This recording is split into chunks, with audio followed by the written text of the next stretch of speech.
Welcome to Supernatural by Design. Today's topic will be on Stranger Things Season 3 and its connection to the number 11. The number 11 is intertwined with our reality in ways that we will go throughout this video. In fact, we will see how the character 11 represents our reality, which is to say a parallel reality, and that this idea not only is captured in her name, but in her storyline as well. For example, the storyline for the character 11, if you remember from Season 1, begins in November of 1983, which November is the 11th month. We will discover what I believe to be a secret hidden message within the show using the character 11, and that this discovery will help us to find two other connections from this season. First will be to unveil the references in the show to CERN, and secondly, we will go through and unravel the mystery behind this poster. What if I told you this poster was representing a total solar eclipse in the constellation of Gemini? Do you think that this poster is set in Star Court Mall is by accident?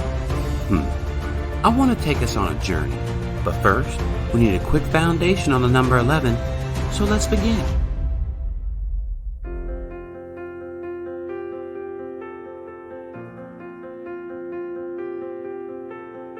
The number 11 can be found in many types of patterns, in historical dates, nature, and even our physical universe, at the tiniest of scales. However, to understand how the number 11 represents a parallel universe, we need to begin with the number line pattern. And what do I mean by that? Well, simply that all numbers share a unique trait when flipped on their axis, revealing a unique pattern of reflection. However, let me provide you with a metaphor to represent the number line pattern so you can see what I'm talking about. Let's say you have a mirror, and in front of this mirror, you place a 1. Well, in the mirror you would see an image of the 1, or its reflection. In fact, any number we take will result in a reflection in the mirror. For example, if I place a 12 in front of the mirror, then in the mirror I would see its reflection of a 21. So, how is this tied to 11? Well, check this out.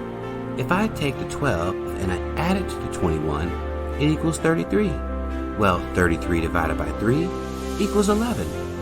Now, this idea works for all numbers, hence why reflection represents the number 11. An example of the number line pattern can be found in the periodic table, because each atom is just the addition of one more proton. However, from this mirror metaphor, we can actually find some other characteristics about our reality using the ones.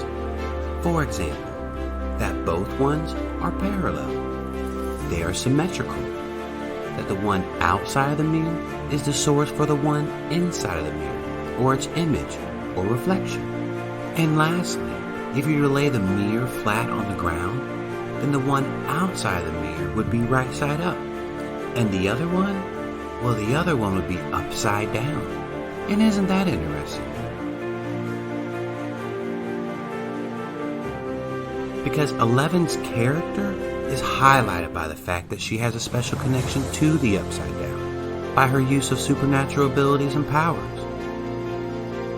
So 11's name stems from this idea of the ones and the mirror.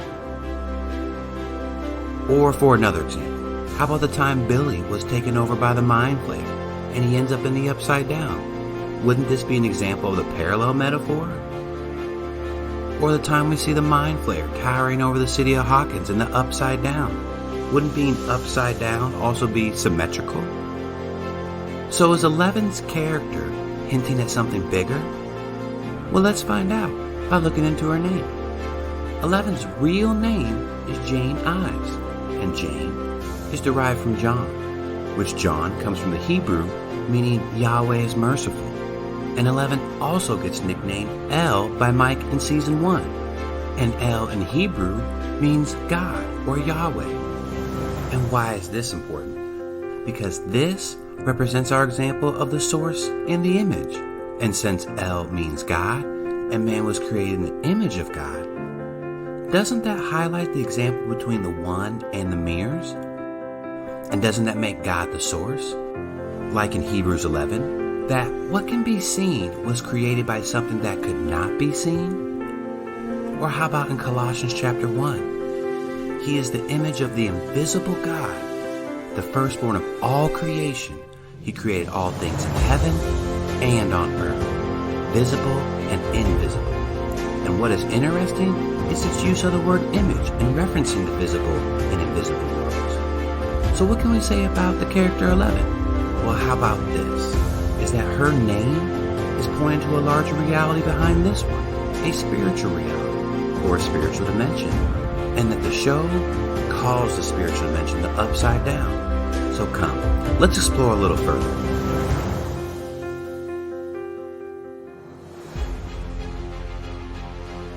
Now that we've established that the number 11 and the character 11 both represent a reference to a parallel dimension, let's look to see if we can uncover anything from the show about the parallel dimension called the Upside Down. And to do that, we need to examine the Russian secret facility, because it is here that the references to CERN will emerge. However, if you're not familiar with CERN, then here, let me tell you a couple things about it. CERN is the European Organization for Nuclear Research. It opened in 2008. It's operated by over 3,000 scientists from over 30 countries. The LHC, or the Large Hadron Collider, allows scientists to smash atomic particles at very high speeds. The LHC is a massive underground loop spanning 2 countries. Many projects are conducted at CERN. However, Project Atlas is where they study parallel universes. So with that said, let's compare the Russian facility and CERN side by side, with Stranger Things on the left and CERN on the right. So let's begin with the Russian base. Remember the elevator ride down? Well, it had to have nearly been 40 floors down. Well, at CERN, it can range from 164 feet to 574 feet in depth. And when taken at its deepest location of 574 feet, well, let's say you assume 15 feet per floor. Well, that would total a 38-story building. And remember when Steve, Robin, Dustin, and Erica were walking down the long tunnel in the Russian facility? Well, if you worked at CERN, the massive 16.6-mile underground loop would also take a long time to walk around. So, if you average a 10 to 12 minute mile, then that would be a little over 2.5 to nearly 3.5 hour walk around. Now, let's compare the technology used by the Russians versus CERN, because if you notice, the technology that was used by the Russians when compared side by side is nearly identical. In fact, the front, the side, and if you lay them on top of each other, the footprint is nearly identical. Interestingly enough, even the relationship between the power and source power is alluded to in Stranger Things. For example, the Russian portal gun, when turned on, put a tremendous electrical load on the electrical grid, causing the city of Hawkins a power outage. Similarly, if CERN was located in Hawkins, the LHC would cause a power outage as well, because the LHC uses up to 200 megawatts of power. And to put that in perspective, 1 megawatt of power can power 750 homes. So 200 megawatts could power 150,000 homes. And so how did the Russians fix this? Well, they outfitted the machine with green ooze, which could be looked at as a dedicated power source, which is like CERN in that they have their own dedicated circuit from the utility company. So as you can see, a lot of similarities between the physical aspects of CERN is referenced in the show, from the length, the depth, the replica of the LHC, to even the power attributes. However, are there any similarities in their intentions? We know that the Russians were seeking a way to attack America using monsters from the Upside Down, but what can we say about CERN's intentions? Are they trying to open a gateway to a parallel world? Well, let's take a look at some news articles about CERN. In 2009, former director for research and scientific computing of the facility grabbed headlines when he said that the LHC could open otherworldly doors. Or in 2010, scientists eye parallel universe. In 2011, the Smithsonian interviewed CERN physicist Lisa Randall about opening strange portals in physics. Or how about this article? In 2016, CERN scientists hope to make contact with parallel universe in days. So as you can see, CERN is ambitious about opening a gateway to a parallel universe, just as the Russians were in the show. However, the Russians in the show were trying to capture Demogorgon and use them for nefarious reasons. So what can be said about CERN? Are they trying to open a gateway to bring a mind flayer in? Well, to see this connection, we must now take a look in the Bible at Revelation chapter 9, because it is here that we find a figure named Apollyon, or for short Apollo, and he is a king over some bizarre-looking locust soldiers. Well, Apollyon comes from this bottomless pit. So is it coincidental that CERN sits on top of an ancient temple in honor of Apollo, and that the people that lived in those times thought it was a gateway to a bottomless pit, similar to a gateway to the upside down? One of the ways that the show references the bottomless pit is, you remember the scenes when 11 is falling what seems like forever? It's almost as if they're alluding to a bottomless pit. To top it off, CERN even marked their headquarters with a giant statue of Shiva, and Shiva is an equivalent of Apollo. Is CERN marking their location? Didn't Alexei state that it was all about location, location, location? And lastly, is CERN's logo. Can you see the number of the beast? So why is CERN being symbolized so much in the show? Is CERN close to something? Let's find out. Now, I want to bring your attention to this poster, because we will see that this poster has a hidden message that represents celestial events related to the number 11. And since the character 11 represents the number 11, we'll start there. However, it is important to note that this message is found in the color of the outfits. For example, our first clue is the character 11 because she represents a total solar eclipse. And this is marked by the fact that her shirt is 50-50 black and yellow. And if you notice to her right, Dustin is wearing a bright yellow shirt, whereas Mike is wearing a dark colored shirt. Now, Dustin represents the sun, whereas Mike represents the moon.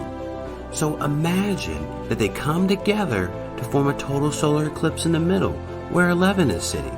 Do you see it? Secondly, we have Steve and Robin. They represent the constellation of Gemini, and this is evident by the fact of their sailor outfits. You see, Gemini was known as the patron deity for sailors. Also, if you notice, these two are the only two standing in the photo, in fact, parallel. And Gemini, historically and in modern times, is depicted as two parallel lines of stars. Also, in ancient Egyptian and Babylonian traditions, the constellation Gemini was represented by male and female, and were dubbed the Great Companions, interestingly enough, just as Steve and Robin become. Now, thirdly, what connects a total solar eclipse to Gemini is the fact that the third season takes place around the 4th of July weekend. So, let's see if there was a total solar eclipse around the 4th of July weekend that took place in the constellation of Gemini. Well, interestingly enough, if you look at this constellation map, that's exactly what happened on 7/2. Now, our second celestial sign is represented by Nancy, Lucas, and Will, because all three are wearing red shirts. Now, each one represents a total lunar eclipse, symbolizing 3 total lunar eclipses in a row. Now, if we look at NASA's website, that's exactly what we see, 3 total lunar eclipses. And lastly, if you remember from earlier, I said that this photo was taken in Star Court Mall. There is a reason for that. So isn't it interesting that we could find all these celestial signs within this photo? Are they trying to tell us something? Now what makes this really fascinating is the fact that all these celestial signs are nearly identical to the ones that happened before 9/11. And if you haven't watched my 9/11 video, then I highly suggest that you do for some additional background information. Because if we compare them side by side, then we will see some interesting similarities. For example, both Stranger Things and 9/11 had a total solar eclipse in the constellation of Gemini, and both had 3 total lunar eclipses. However, 9/11 The last of the total lunar eclipses occurred in the constellation of Gemini, whereas this year's it occurred in the constellation of Cancer. And what's interesting about that is that just one day before the total solar eclipse on 7/1, Guadalajara was hit by a hailstorm, leaving 3 feet of ice, and Guadalajara is only 2 degrees south of the Tropic of Cancer. Not to mention the fact that when the hailstorm happened on 7/1 was on a Monday, and the total lunar eclipse of 2019 was on a Monday as well, and Monday is Moon Day. So isn't it amazing to see how many 11s are intertwined with the celestial events of 2019, and that those signs are represented in this photo? Not only that, but the fact that these events are nearly identical to the celestial events leading up to 9/11. So does this mean that something big is about to happen? What do you think? Because I don't think it's coincidental. In fact, it's why I argue that Stranger Things Season 3 is supernatural by design. Because the number 11 is not only intertwined with the show, but it references CERN as well as celestial events of 2019. So I just want to thank you for watching. I hope this information was helpful. I'd love to hear your thoughts and comments, so please make sure to hit the like, share, and subscribe buttons, and be sure to hit the notification bell so you can receive all the latest content. Thank you and have a blessed day.